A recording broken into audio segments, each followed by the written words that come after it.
Je m'appelle Denis Mukwege. Je viens d'un pays le plus riche de la planète. Pourtant, le peuple de mon pays est parmi les plus pauvres du monde.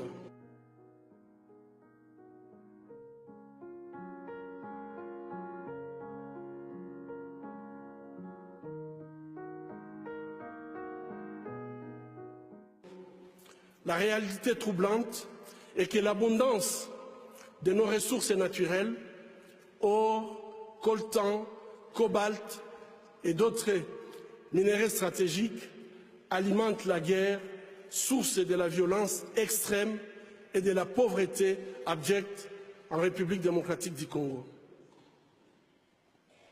Nous aimons tous les belles voitures, les bijoux, les gadgets. J'ai moi-même un smartphone.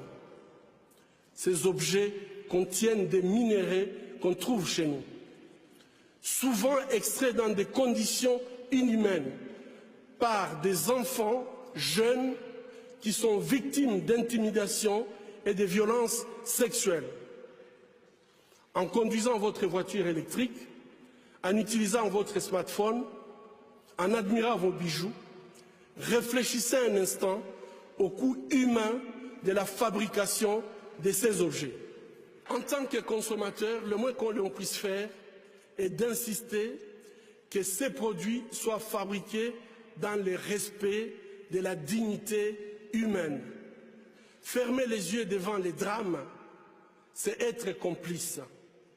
Avec ce prix Nobel de la paix, j'appelle le monde à être témoin et je vous exhorte à vous joindre à nous pour mettre fin à cette souffrance qui fait honte à notre humanité commune.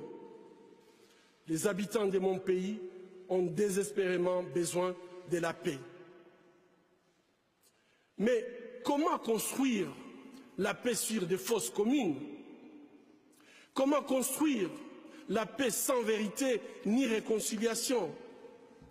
Comment construire la paix sans justice ni réparation?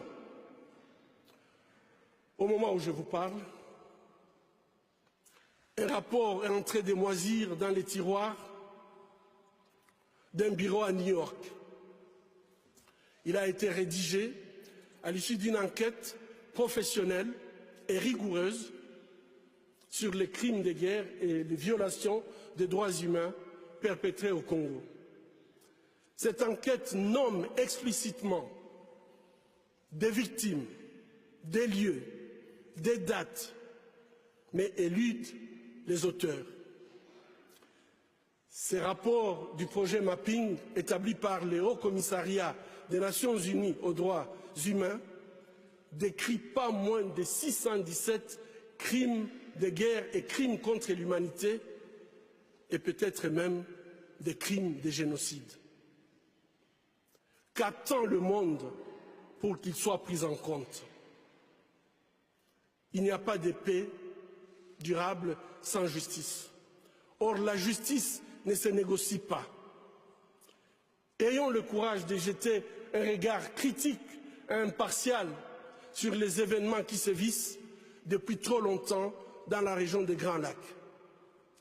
Ayons le courage de révéler le nom des auteurs des crimes contre l'humanité pour tout simplement éviter qu'ils continuent d'endeuiller cette région martyre. Ayons le courage de reconnaître nos erreurs du passé.